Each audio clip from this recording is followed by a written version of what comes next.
indígenas marcanakaja kunjamasa y katasipje ancaja marcanacana purtañani kaisa Chile marcaro uxanja pasire siglo XX maranacanja latifundista saknaka pachpa gobierno toquen irnaqrinakaja chaqtaya wayapqataynawa walja pueblos indígenas ichaste a cámara canja k'achatawa wasitata sartasisipkarajki sarantañani akayatiawin.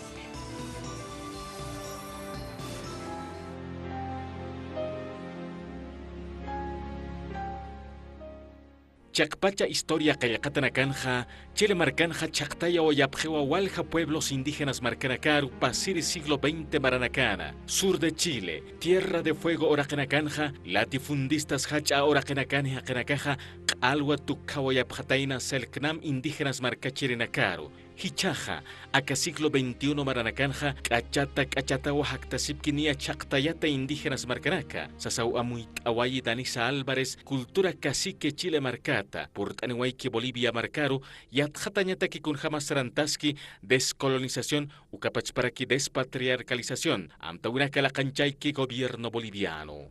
Bueno, una de esas culturas son las de cual yo soy el cacique.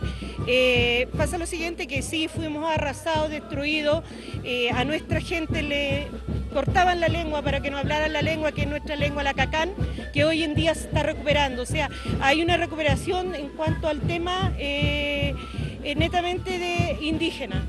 Estado chileno Oejewa Chile Marcana Jajacaskatapayatunca pueblos indígenas Mapuche, Aymara, Quechua, Rapuní, Colla, Yagán, Yacanacampi Ucampirusa y Catasipcaquiwa Hiskachata Hilpacha Marcachirenakaja Janimuya Tipkiti Ullaña Cayacaña Ucamaraki Upisi Jacañán Hikjatasipje. Mira, ser indígena, ser mujer, somos doblemente discriminadas. Entonces para nosotros es una lucha inmensa la que se está dando hoy en día. Chile marcan pueblos indígenas marcan caja, takasipkiwa gobierno untañapa derecho na capa, kachata huachayactataski sasauga cuyacaja, amuy taweraki. Nos falta sí dar un paso, llegar a la Constitución de Chile para así ser un Estado plurinacional.